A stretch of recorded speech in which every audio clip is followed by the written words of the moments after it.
माफ करा काका. लग्नानंतर होईलच प्रेम या मालिकेमध्ये आज आपल्याला पाहायला मिळणार आहे ती गजरे विकणारी मुलगी जीवा आणि नंदिनी तिला आपल्या घरी घेऊन येतात. सांगितलंय तो आपण एक्झिक्यूट केला तर ते ही काहीही. मुलगी हॉलमध्ये बसलेली असते. तेवढ्यात तिथं ठेवलेल्या घुंगराकडे त्या मुलीचं लक्ष जातात.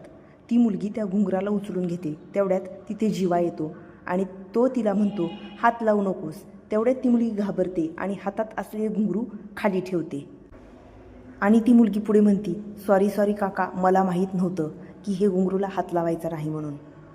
आणि ती ते घुंगरं पुन्हा एकदा खाली ठेवते. त्यानंतर पुढचा सीन जातो तो डायरेक्ट विजय, रम्या आणि वसुआत्याकडे.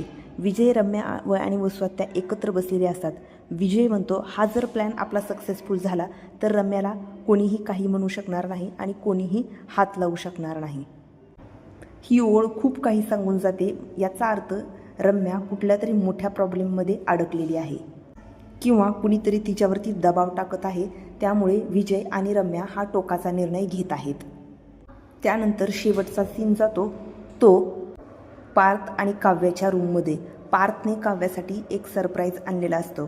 तो तिच्या डोळ्यावरती हात ठेवतो आणि तो नंबर म्हणू लागतो 1, 2 आणि 3 आणि त्यानंतर लगेच तिचे डोळे उघडतो. डोळे उघडून पाहताच काव्या फार आनंदी होते. मग नेमकं काय सरप्राईज दिला आहे पार्थनं तिला हे जाणून घेण्यासाठी हा व्हिडिओ शेवटपर्यंत नक्की बघा. हा एपिसोड ड्रामा आणि सस्पेन्सने फुल भरलेला आहे की जीवा आणि नंदिनीला का वाटलं की ती गजरेवाली मुलगी आपल्या घरी यावी. लेखकाने मालिकेमध्ये असा का ट्विस्ट आणला आहे की ती मुलगी कोण आहे, त्या मुलीचं जीवा आणि नंदिनीशी नातं काय आहे ते सुद्धा उलगडणार नाही. ती गजरे विकणारी मुलगी साधी आणि निरागस आहे. जेव्हा ती जीवा आणि नंदिनीच्या घरी येते तेव्हा ती मुलगी घाबरलेली असते आणि घाबरलेल्या अवस्थेतच ती मुलगी तिथे हॉलमध्ये बसलेली असते. नंदिनी तिथून निघून जाते आणि जीवाही निघून जातो.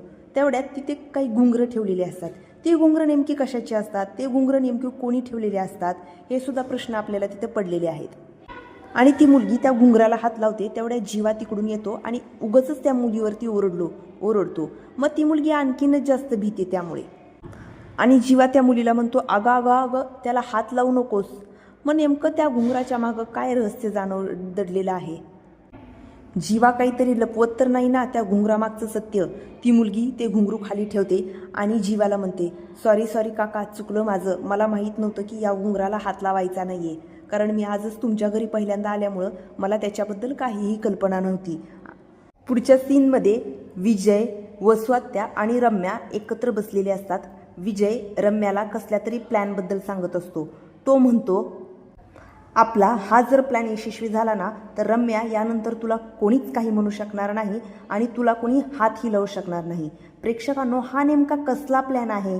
विजय रम्याला कोणत्या प्लॅनबद्दल सांगतो? कारण नेहमी रम्याने जे प्लॅन आत्तापर्यंत केलेले आहेत ते देशमुखांच्या भलाईच्या कोणतेही प्लॅन केलेले नाही आहेत.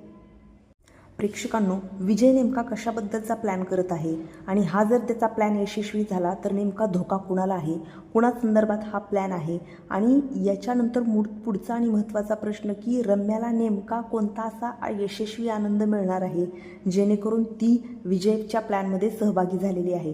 कारण विजयसुद्धा देशमुखांना त्रास देण्यासाठीच इथे आलेला आहे. त्याचा मेन हेतू हा आहे की रम्यासोबत एकत्र येऊन, वसुआत्यासोबत एकत्र येऊन जीवा, नंदिनी आणि पार्थ, काव्या यांना कसा त्रास देता येईल त्यामुळं हा त्यांच्यासोबत एकत्र आलेला आहे. प्रेक्षकांना तुम्हाला नेमकं काय वाटतं की त्याची भूमिका कशी आहे? का तो रम्याला पण फसवत असेल?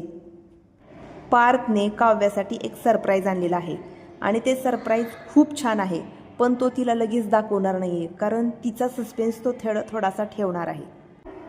पार्थ काव्याला हसत म्हणतो काव्या, तुम्ही आधी डोळे बंद करा. डोळे बंद केले तरच मी तुम्हाला हे सरप्राईज दाखवीन. आणि त्यानंतर तो स्वतःच काव्याच्या डोळ्यावरती हात ठेवतो आणि मोजू लागतो 1, 2, 3 आणि त्यानंतर तिचे डोळे उघडतो. आणि डोळे उघडल्यानंतर काव्याला खूप आनंद होतो.